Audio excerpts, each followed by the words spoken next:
the end of day 30, America in shutdown. Joining me now is small business owner, one who attended the protest against Michigan's stay-at-home order today. Matt Seeley is a volunteer with the Michigan Conservative Coalition.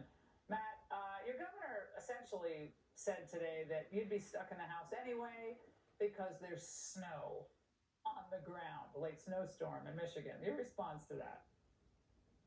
It's just ridiculous. I mean, ultimately, everyone that came out is so fed up with being sequestered and treated like small children, in that we can't social distance and be diligent about personal hygiene, follow CDC guidelines and safe practices. And we want to take our lives back. One thing that we've learned through this is that this is going to be the new normal. COVID-19 is going to be in our lives for at least the next year until there's a vaccine. And we need to figure out a way to get back to as normal of a life as possible while this plays out in the background.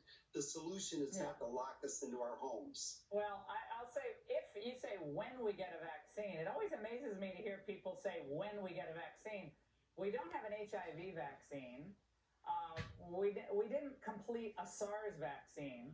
So the idea that there's definitely going to be a vaccine, that's an incredibly involved process, necessarily so, and it may or may not happen. But meanwhile, Governor Whitmer is saying that what you did, and you had thousands of people there, it was just a political stunt.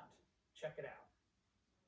It wasn't really about the stay-at-home order at all. It was essentially a political rally, a political statement that flies in the face of all of the science, all of the best practices, and the stay-home order that was issued. A small group of people that came together without masks on, brandishing their weapons, who were having, posters of being anti-choice.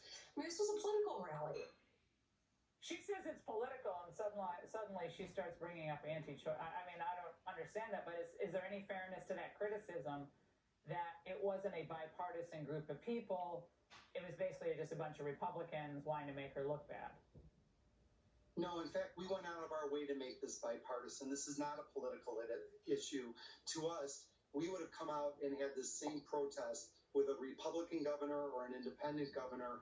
We just think that our civil liberties are being violated, and decided that the only way that we could have our voices be heard was to engage in basic civil disobedience. And, we had a lot of unity. There were over 10,000 vehicles. We had over 600 trucks from the construction industry, including cement haulers. We had people from the landscaping industry, heating and cooling. We had boats being towed. So it was. Well, Matt, here's we gotta go. Matt, we gotta go. But we're seeing signs of life in the American public, because there are a lot of us who were out there saying, look, in the states, especially the ones that had relatively few infections compared to what was being projected. These people are dying out there. Small businesses are dying. People are missing surgeries. People are having to take pay cuts in the field of medicine because all non-essential surgeries are being put off. There's a lot of pain out there that has been overlooked, and I think including by your governor. Matt, thank you so much. Great to see you tonight. And my next guest get back to work, and we got to do it safely. Absolutely right. Well, my next guest is on the president's new task force to reopen the economy.